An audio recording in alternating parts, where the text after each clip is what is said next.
You guys are probably going to dislike me after I rip into Apple here, but I'm sorry. I'm tired of all the hype. I have to do this. Why does anyone ever buy a Mac? I want to compare some numbers for you. Okay, a MacBook that is 15 inches costs $1,799 to start. That's the lowest end you can get. You get a 2.4 gigahertz dual-core Intel processor, a 320 gigabyte hard drive, and an NVIDIA card that's 256 megabytes. Compare that to my Dell, which is amazing.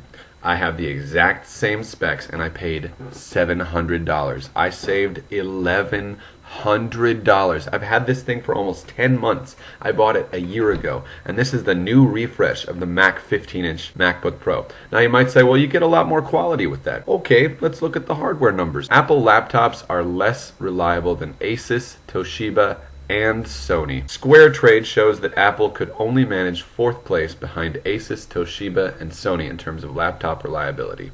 So it looks like those $1,100 aren't going to any kind of hardware laptop reliability. But what about software? Let's look at the Mac OS. It's way more secure, right? No, that's absolutely incorrect. There's an article online that says that a hacker cracked the Mac OS in 10 seconds at the Pwn2Own hacker conference. According to one of the world's premier hackers, Mac OS X has way more security holes than Windows. Way more. Here's how he puts it.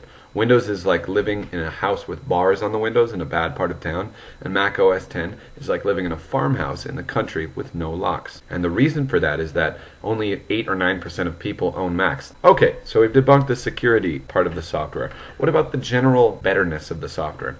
I'll tell you this. I have many friends with Macs, and not one of them have never run Windows in a virtual environment on their Mac for one reason or another. You basically have to. For certain types of software, especially if you're doing developing, you eventually have to run Windows in a virtual environment in order to get all your stuff done. So, why would you pay $1,100 more to run an operating system that you need to pay for another operating system to run inside of it to get it to work properly, when you could pay $1,100 to $2,000 less to run an operating system and you don't ever need to run another operating system inside of it? It's called Windows, and any of the PC manufacturers will make you a good Windows notebook or desktop PC for way less money than Apple. Apple works on the willingness of people to follow what's cool, but you are not getting value for buying a Mac, so stop it. Stop it. The truth will set you free from Apple's hype machine.